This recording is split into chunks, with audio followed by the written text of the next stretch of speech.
Don't forget to like the video, share your thoughts in the comments, and subscribe to stay updated with our latest stories. It was a quiet evening, one of those still, almost eerily peaceful nights that seemed to stretch out endlessly. I had just wrapped up another long day at the office, and as the last of the team filtered out, I found myself lingering behind. My boss, Mr. Harris, had asked me to stay a bit longer to help with some paperwork, nothing unusual. But as the minutes passed, I began to sense something was different. The air between us had shifted subtly, like the kind of unspoken tension you can't quite place. We were alone now, just the two of us in the dimly lit office, the hum of the fluorescent lights the only sound. Mr. Harris was seated behind his desk, as always, but there was something in his posture tonight that caught my attention. His usually composed demeanor was tinged with an uncharacteristic nervousness, his fingers fidgeting with the edges of a stack of papers in front of him. "Is everything all right, Mr. Harris?" I asked, my voice soft, though I was trying to sound casual. He looked up at me, his usual authoritative expression faltering for a split second. There was a heaviness in his eyes that I had never seen before. After a long pause, he sighed deeply, pushing the papers aside as if the weight of them no longer mattered. "I need to talk to you about something," he said, his voice quiet, almost hesitant. I felt a jolt of curiosity, mixed with an odd sense of dread. This wasn't like him. Mr. Harris had always been so professional, so measured. What could he possibly have to say that would make him act this way? I nodded slowly, setting my own papers aside. "Of course, what's on your mind?" He took a deep breath, his eyes momentarily drifting to the window, as if searching for the right words. "I've been keeping something from you, something I've never told anyone before, and I think it's time you knew." I sat up straighter, my heart suddenly racing. My mind spun with possibilities. What could he possibly mean? My boss, the man who had always seemed so in control, was about to share a secret that clearly weighed on him. "Mr. Harris, you don't have to." I started, but he held up a hand, silencing me. "No, I do," he said firmly, but there was a vulnerability in his tone that surprised me. "It's something important, something that's been with me for years." I wasn't sure where this conversation was heading, but I could feel the gravity of the moment. It was like the world outside that office, the noise, the people, the busy hum of everyday life, had all faded away, leaving just the two of us in this heavy silence. There was a sense of intimacy in the air now, a closeness that felt almost surreal. It was like I was about to learn something that would change the way I saw him forever. "I've been a part of this company for over 20 years, he continued, his voice steadying as if he was finding some kind of courage in his words. "I've built a career here, made decisions, taken risks. But there's something from my past that I've kept hidden, something I thought would stay buried forever." His gaze met mine again, and there was a rawness in his eyes now, a vulnerability I had never seen in him before. It was like he was struggling to hold himself together, to find the right way to explain something that had obviously been eating away at him for far too long. "I'm listening," I said gently, my voice a soft reassurance. I didn't know what he was about to say, but I knew it was important. He took another deep breath, and then, in a voice that barely rose above a whisper, he began to speak. "I wasn't always this man, the one you see sitting here in this office. There was a time when I was lost, I guess you could say. I made decisions, choices that I thought would define me forever. But what really changed me was one night that altered everything. It's a night I've never told anyone about, until now." His words hung in the air between us, thick with emotion, and I felt my pulse quicken.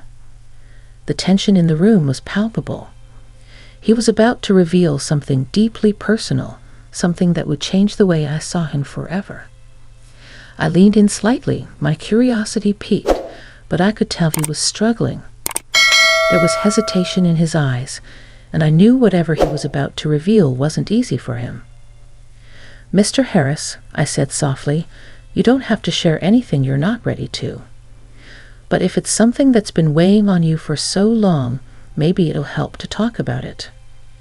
He looked at me, his eyes searching my face as if trying to gauge my sincerity. After what felt like an eternity, he nodded slowly. "It was years ago, before I ever came here to work," he began, his voice quieter now, as if the weight of his words was sinking in. "I was in a different city, a different life. I was younger, reckless, and well, let's just say I made a lot of mistakes. One of those mistakes led to a situation that I never thought would happen." I could see the pain in his eyes as he spoke, and I couldn't help but feel a deep empathy for him. Whatever had happened in his past, it was clear it had shaped him into the man I knew today. "You don't have to go on," I said, my voice steady, trying to offer him a sense of comfort. But he shook his head, determined to continue. "No, I need to. You deserve to know. That night, I was involved in something I didn't understand. Something that I thought was just a fleeting moment, but it changed everything." The room seemed to shrink around us, the silence stretching between his words. I felt like I was holding my breath, waiting for him to continue. And when he did, I realized just how much this secret had been buried inside him for so long. "I met someone," he said, his voice barely audible now. "Someone who, at the time, I thought was just another part of the chaos of my life. But it turned out to be so much more. That night, we shared something I never expected, and it's haunted me ever since." The weight of his words settled over me like a heavy blanket, and I could see the toll they had taken on him. Whatever had happened that night had left its mark on him in ways I couldn't fully understand yet, but I knew it had to be something that had changed his life forever. And as I sat there, listening to the man who had always been my boss, I realized just how deeply human we all are, no matter what role we play in each other's lives. This was more than a secret. It was a turning point in his life, a moment of personal discovery that he had carried with him for years, hidden away from the world. I didn't know where this conversation would take us, but I could feel the shift in the air, the connection between us growing stronger with each passing moment. It was as if, for the first time, we were seeing each other not just as colleagues, but as two people sharing in something deeply personal, something that would leave both of us changed forever. The room seemed to thicken with the weight of his words, and for a moment there was nothing but the sound of our breaths in the stillness. Mr. Harris sat back in his chair, his gaze distant, as if he were transported back to that night. I could see the way his fingers gripped the edge of the desk, the tension in his posture. It was as if his entire being was caught between the man he was now and the man he had been. I didn't say anything. I knew he needed to continue at his own pace. I didn't want to rush him, didn't want to make him feel pressured. All I could do was sit there, quietly, listening, offering him a space where he could let it out. Finally, he exhaled slowly, almost as if he were trying to rid himself of something heavy, something that had been lodged in his chest for far too long. "It wasn't just a mistake," he said, his voice hoarse now, raw. "It was a decision, a choice that I thought would define me. But I didn't understand it at the time. I didn't understand what I was really feeling, what was really happening." I could see the conflict in his eyes, the internal struggle. He was trying to make sense of something that had happened years ago, something that had clearly haunted him ever since. And as much as I wanted to reach across the desk, to offer him some kind of comfort, I knew that this was something he needed to work through on his own. I leaned forward slightly, my voice gentle but firm. "What happened that night, Mr. Harris?" He looked at me, his eyes searching mine for something, perhaps reassurance, perhaps a hint that he wasn't alone in this moment. Slowly he nodded, as though he had made up his mind to share the full truth. "I met her," he said simply, his voice barely above a whisper. For a moment, I didn't fully understand what he meant. Who was she? What had happened? But I didn't interrupt. I waited for him to continue, hoping he would open up further. "She was different," he said, his tone thoughtful. "I was in a place in my life where everything felt out of control. I had no direction, no purpose. And then she came along, this woman who seemed to have all the answers, all the certainty that I was lacking. I thought I was just looking for a distraction. But she made me feel seen in a way that no one else had before. I could feel the pull of his words, the intensity of the emotions he was describing. There was something about the way he spoke of her, like she had unlocked something inside him, something he hadn't known he was missing. It was more than just physical," he continued, his voice growing more intense. "We talked, really talked, about everything, about life, about dreams, about things I had buried so deep that I didn't even realize I had them. She made me feel like I mattered, like I wasn't just another face in the crowd. I thought I had everything figured out when I was with her." His gaze drifted away, as though recalling the details was like stepping into a dream that had slipped away with the passing years. I could sense that he was reliving it in his mind, piece by piece, as if this was the first time he had truly reflected on it in all the years since. "But it wasn't just the good things that happened," he added, his voice growing darker, quieter. "It was the moments that I couldn't explain, moments when I knew I was making decisions I'd regret, but I couldn't stop myself. It all came crashing down in the end. I felt a wave of sympathy wash over me as I saw the pain in his eyes. Whatever had happened between him and this woman, it had left a deep scar on him. And he had been carrying that scar in silence for so many years." "Why didn't you tell anyone?" I asked softly. "Why keep it hidden?" He shook his head, his expression pained. "Because I couldn't. I couldn't face it. I couldn't face the idea that I had allowed myself to be so vulnerable, so open, with someone who wasn't what I thought she was. I was ashamed of myself. I didn't want anyone to see that weakness in me." I could feel the vulnerability in his words, and something inside me softened. It was strange.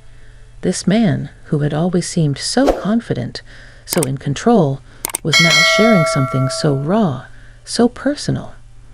He was allowing himself to be human, to be fallible. Is she still a part of your life?" I asked, my curiosity mixing with concern. I had never imagined Mr. Harris as a man who carried secrets of the heart. He hesitated, looking down at his hands for a moment, as if weighing the answer. "No," he said quietly. "She left. I think she knew I wasn't the man I had convinced myself I was. She saw through it, saw my weaknesses, and couldn't accept them. And I don't blame her. I wouldn't have accepted them either." There was a finality in his tone, as if this chapter of his life had long since closed. And yet, I could sense the weight of it still hanging over him. Even after all these years, it was clear that he hadn't fully let go of her, of what had happened. "Mr. Harris," I said gently, "it sounds like this has been a long journey for you. A difficult one." He nodded, his eyes meeting mine once again. "It has. But I've learned a lot from it. I've learned that vulnerability is not weakness. That allowing someone to see you, truly see you, is not a mistake. And that sometimes the things that haunt us are the very things that can teach us the most." His words lingered in the air, heavy with truth. And for a moment, I understood him in a way I never had before. This wasn't just about a secret. It was about a man who had come to terms with his past, with the choices he had made, and with the lessons those choices had taught him. I sat back in my chair, letting his words settle in my mind. There was a sense of quiet understanding between us now, something that hadn't been there before.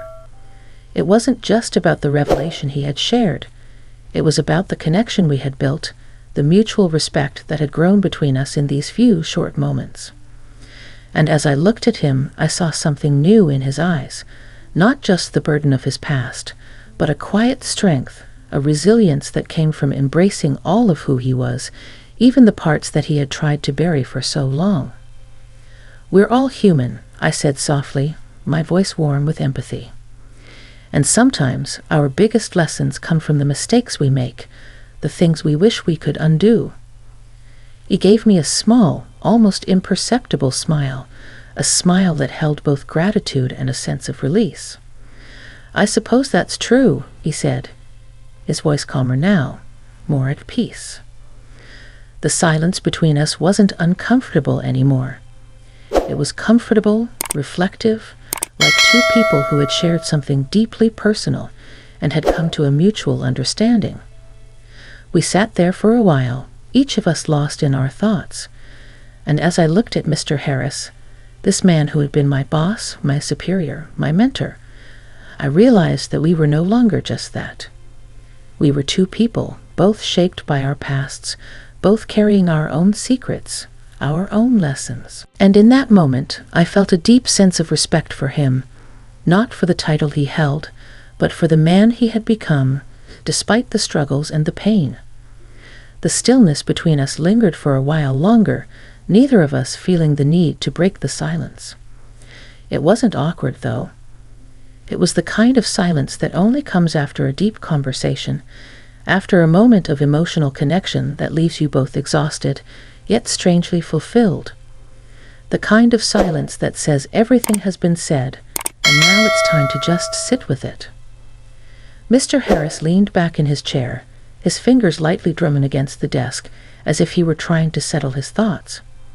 His gaze shifted from mine to the window, and I followed his eyes, noticing the soft glow of streetlights filtering through the blinds, casting shadows across the room. The world outside seemed so far away, and for the first time, I felt like I was seeing him not as my boss, but as a man, one who had lived, loved, and learned in ways I never could have imagined. "You know," he said, his voice low, breaking the silence, "I never thought I'd be talking about this to anyone, let alone my assistant. But you've made it easier. Maybe it's because you listened, really listened." I nodded, feeling a swell of warmth in my chest. I didn't say anything. I didn't need to. Sometimes just being present was all it took. It wasn't about offering solutions or advice. It was about acknowledging the pain, the vulnerability, and the humanity of the moment. He exhaled sharply, and I saw his expression soften, as though he were slowly beginning to let go of the weight he had carried for so long. I've spent most of my life building walls, keeping people at arm's length. It was easier that way. Less risk, less hurt. But I've realized that in doing that, I cut myself off from things I never even knew I needed. I didn't speak, I simply waited. There was something cathartic about the way he was letting it all out, like a dam breaking after years of holding back. "After she left," he continued, his voice gaining strength, "I didn't know what to do. I threw myself into work, buried myself in it. I figured if I focused on my career, if I focused on making something of myself, then I could drown out the emptiness that followed. But the truth was, no amount of success, no amount of accolades could fill that void." He stopped speaking for a moment, staring down at his hands again, as if seeing them for the first time in a long time. I could tell that he was processing everything he had shared. I had the sense that, until now, he had never fully acknowledged the impact of his past on his present. "I think I spent so many years trying to be the man I thought I should be," he said, his voice quieter now. "I thought that if I could control everything, if I could make sure everything was perfect, I could avoid the pain. But the truth is, perfection doesn't exist. and neither does control. It was as if a weight had been lifted from his shoulders, and I could almost see the lightness in him, the sense of release. In that moment, he didn't seem like the tough, no-nonsense boss I had always known. He seemed human, flawed, but full of life and experience. "I think the hardest part of all of this," he said, "is accepting that I'm not perfect. And that's okay. I've been trying to be something I'm not for so long that I've forgotten what it feels like to just be. Me?" His voice faltered slightly, but he didn't look away. The vulnerability was there again, raw and unfiltered, and I could see the deep emotional struggle he had endured for so many years. It was a struggle that had made him who he was today, but it had also shaped him in ways he hadn't been able to understand until now. "You don't have to be perfect, Mr. Harris," I said softly, my words coming out before I could stop them. "None of us are. We're just trying to figure it out as we go." He looked at me, and for a brief moment I saw something in his eyes, something that resembled gratitude. He didn't say anything at first, but then he nodded, slowly, as though my words had struck a chord deep within him. "You're right," he murmured. "I've spent so long chasing perfection, I've forgotten what it means to be real. But maybe that's the lesson I was supposed to learn."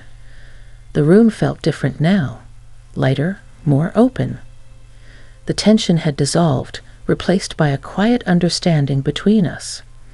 And although I had no idea where this conversation would lead, I knew that it had already changed something between us. For a long while, neither of us spoke. I could see that Mr. Harris was lost in thought, his mind working through the revelations he had just shared. And as I sat there, I realized that I, too, was reflecting on the significance of the moment. It was rare, so rare, to be invited into someone's world like this, to witness their most vulnerable moments. It was a privilege, one I didn't take lightly. Finally, he looked up at me, his eyes a little clearer than before. "I've been holding on to so much for so long. Maybe it's time I let go. Maybe it's time I started living for myself instead of for everyone else's expectations." I smiled, not out of sympathy, but out of understanding. It's never too late to start. His lips curved into a small smile in return, but it was a smile that spoke volumes of acceptance, of growth, and of the realization that he had taken the first step toward healing. "I think you're right," he said, his voice steadier now. "I think it's time I started living for me." We sat there for a few more minutes, the silence comfortable and peaceful. The night had deepened outside, and the soft hum of the office building seemed to fade into the background as we both reflected on what had just transpired. It wasn't just a conversation anymore. It had become something more, an exchange of truths, a shared understanding. And as I stood up to leave, I felt a sense of calm wash over me. I wasn't just walking out of that office as his assistant. I was walking out as someone who had shared in a deeply human moment with him, someone who had witnessed his journey and his growth.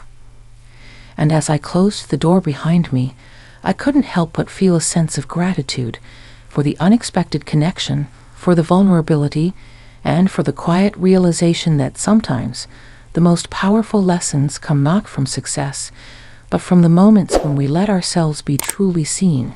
The days that followed felt different, not in any dramatic way, but in the quiet, subtle changes that begin to make themselves known over time. Mr. Harris seemed lighter. He walked through the office with a new sense of calm, no longer tethered to the rigid, controlled exterior he had so carefully crafted. There was a softness to his demeanor, a gentleness in the way he interacted with others.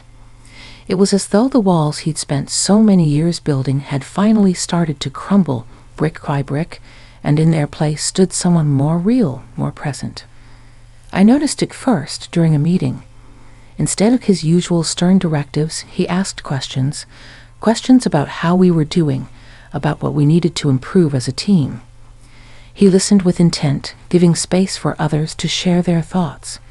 It was a small shift, but it was enough to make me realize just how deeply our conversation had affected him. I, too, found myself reflecting on that night in his office. I kept thinking about how we'd both opened up, how we had shared something that was more than just words. It was a recognition of our shared humanity. There was a vulnerability in that, a trust that transcended the professional roles we played. One afternoon, about a week later, Mr. Harris invited me to join him for coffee. It wasn't anything formal, just a casual invitation. I wasn't sure what to expect, but I accepted, eager to see where our newfound understanding would lead.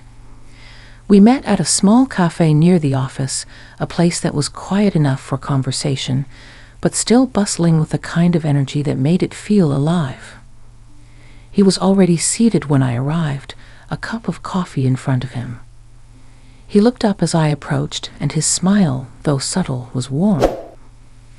"Glad you could make it," he said, motioning for me to sit across from him. I took my seat, and for a moment, we both just sat there, not saying anything. There was no rush, no need to fill the silence. It was comfortable, like old friends reconnecting, despite the fact that we had only truly known each other for a short time. After a few moments, he broke the silence. "I've been thinking a lot about what we talked about that night," he said, his voice steady but reflective. I nodded, giving him the space to continue. I think I've spent so many years running from my emotions, hiding behind work and responsibilities, that I never really took the time to understand who I was outside of all that. It's like I've been living for everyone else, trying to be the person I thought they wanted me to be. But I've realized that I've neglected myself in the process. His eyes met mine, and for the first time, I saw a depth there, an understanding that wasn't just about him, but about life, about people, and about the shared experiences that connect us all. "It's never too late to change," I said softly, echoing the words I had told him before. We're all on our own journeys, and sometimes the hardest part is just being honest with ourselves. But once we do, it's like everything shifts. We start living for the right reasons. He smiled again, this time more freely, and I could see the weight that had once pressed on him had been lifted. "I'm learning that," he said. "I think I'm finally starting to understand what it means to live for me, not just for what others expect." We sat in silence for a while longer, sipping our coffee, each of us lost in our thoughts. The conversation had come full circle, and I could feel the sense of closure in the air. We had both come to a place of acceptance, of understanding. It wasn't about fixing everything, but about acknowledging the truth and moving forward with it. As we finished our coffee and prepared to leave, Mr. Harris stood up, his demeanor as calm and composed as ever, but there was a softness to his movements now, a sign that he was no longer the same man who had entered that office so many months ago. "Thank you," he said, looking at me with genuine appreciation. "For being there, for listening, for helping me see what I couldn't see on my own." I smiled, a sense of contentment filling me. "You did the hard part. You opened up. That's the first step. The rest will come in time." As we walked out of the cafe together, the evening sun casting a warm glow on the streets, I realized that this had been a journey, not just for him, but for both of us. It was a journey of growth, of self-discovery, and of the quiet strength that comes from embracing who we truly are, without fear or shame. And as I stepped into my car and drove home, I felt a sense of peace settle over me. This story, our story, had come to an end, but the lessons we had learned, the connections we had made, would stay with us long after the last word had been spoken. It wasn't just a story of a boss and his assistant. It was a story of two people who, through unexpected circumstances, had come to understand that it's never too late to change, to open up, and to embrace the truth of who we are. The kind of truth that frees us. the kind of truth that allows us to live, not just for others, but for ourselves. And as the night settled in, I knew that this would be a night neither of us would forget.